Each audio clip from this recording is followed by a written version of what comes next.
चलो वहां पहुंचा दीजिए, सबसे पहले खड़े हो जाओ बेटा, तुम उनके पास पहुंचा दीजिए। माताओं में कौन चर्चा अपना अध्यात्म विषय रखना चाहते हैं? हाँ, चश्मा वाली बहन जी को दे दीजिए, खड़ी हो जाएं, बाद में बोलेंगे। पहले इनका प्रश्न ध्यान से सुनना है और उत्तर भी बोलिए। गुरुदेव जयराम जी की। जयराम जी। गुरुदेव, मेरा एक प्रश्न है कि मैं विद्यार्थी हूँ और मैंने भक्ति के लिए श्री राम रक्षा स्तोत्र और हनुमान चालीसा पढ़ता हूँ, पर गुरुदेव एक समस्या ये है कि नियमितता नहीं है। मतलब ऐसे कंटिन्यूटी, एक महीने पढ़ लिया, फिर कुछ बाधा आ गई, 4-5 दिन फिर रुक गए, फिर जब कभी इच्छा हुई फिर पढ़ लिया।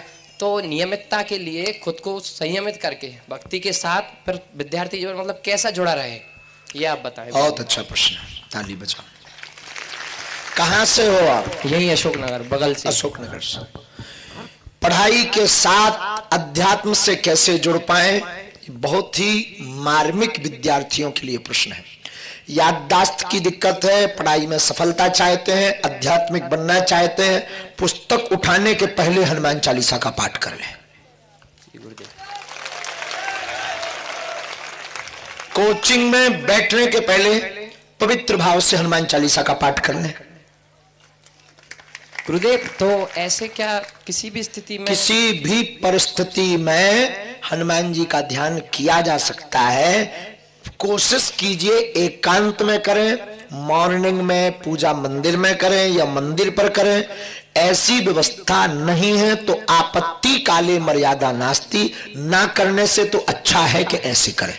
गुरुदेव, एक विनोद की बात हो रहा है कि दिमाग में ये चलता है क्या पहले राम रक्षा स्तोत्र करें कि हनुमान चालीसा? राम जी पहले उनके ही भक्त हैं कि पहले कुछ भी कर रहे हैं? पहले राम रक्षा स्तोत्रम फिर हनुमान चालीसा। मनोजवम मारुतुल्य वेगम जितेंद्रियम बुद्धिमताम वरिष्ठम वातात्मजम वानरयूतमकम श्री राम दूतम शरणं प्रपद्ये। खुश रहो। जय श्री राम। वहीं पीछे पहुंचा दीजिए, वो जो हाथ उठाए ना पीछे। हाँ, खड़े हो जाइए, पीले वाले। राधे श्याम महाराज जी। राधे श्याम। मैं बरसाना धाम से आई हूँ आपके दर्शन को।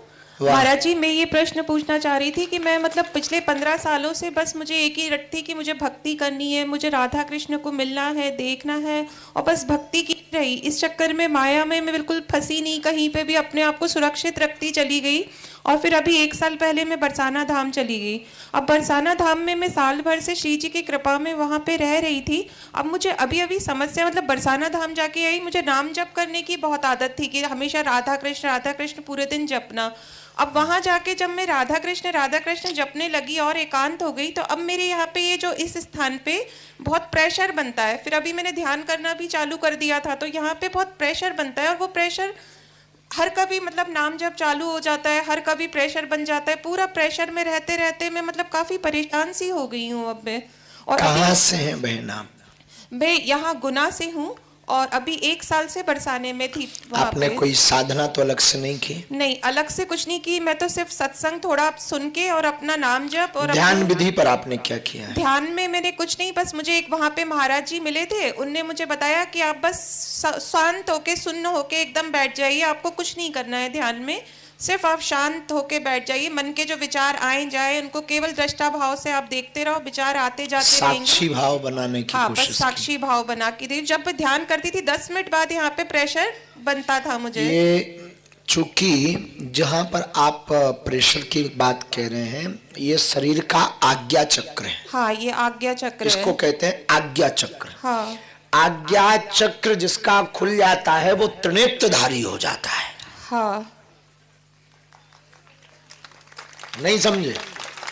2 आंखें भगवान पहले से दिए हैं, और जहां बहन जी कह रही ये जो है आज्ञा चक्र है।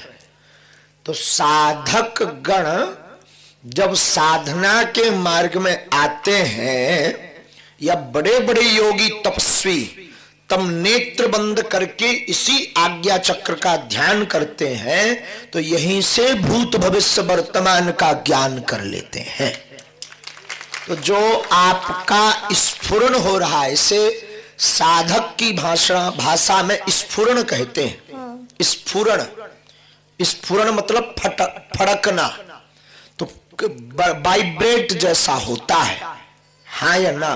हाँ मतलब ऐसी परिस्थिति में आप ध्यान ज्यादा करिए। मतलब सीधा सा है कि देवता तो जग गया पर भूखा है, भोजन पर्याप्त नहीं मिल रहा। महाराज जी डर बहुत लगता है, दर्द सा होता है ना, तो मुझे ऐसा लगता है कि पूरे कोई भी इसका नेगेटिव पॉइंट नहीं है, कोई भी इससे नकारात्मकता नहीं फैलती है।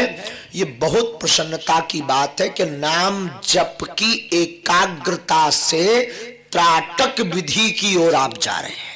और महाराज जी घर पे आप अंतिम और प्रथम निवेदन हमारा यही है आपके प्रश्न पर कि इसको कंटिन्यू आप जारी रखिए और करिए। भगवान करे, भगवान श्री जी की आपको अविरल भक्ति प्राप्त हो। जय हो।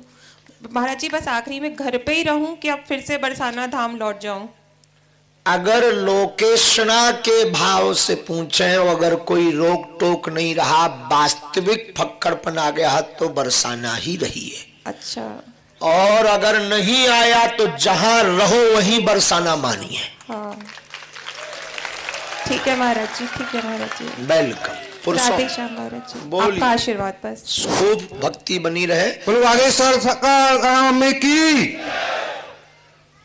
गुरु जी के चरणों में कोटि कोटि नमन।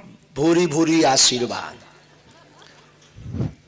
गुरु जी मेरा प्रश्न ये था कि अपन जो घर में मार्बल या संगमरमर